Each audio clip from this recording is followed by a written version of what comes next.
Сәлем достар, бүгін мен сіздермен Рафаэлло десертін дайындайтын боламын. Соңына дейін менімен бірге болыңыздар. Өте дәмді және ауызда еритін десерт.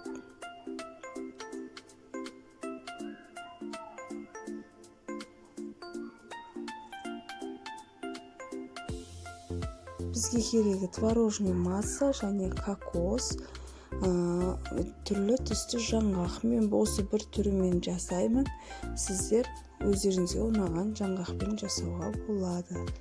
Творожный массаны шай қасықпен алып, ішіне жаңғақ салып, оны домалақтаймыз. Домалақтап болғасын кокосқа салып аламыз.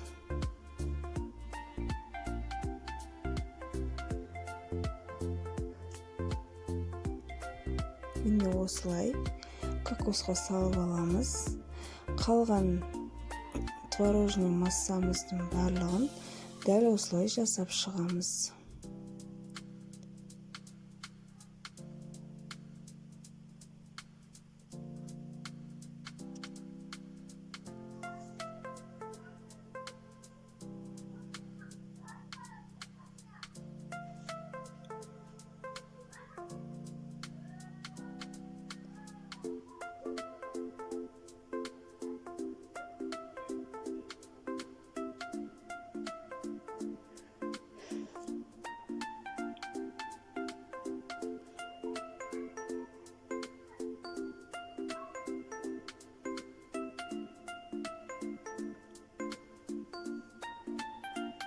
Міне жасап болдым.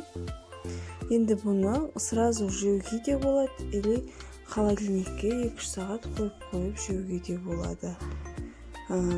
Холодильникте бірнеше күн сақтауға да болады. Сіздер де істеп көріңіздер, өте оңай. Ұнаса лайк басып, каналыма жазылып кетіңіздер.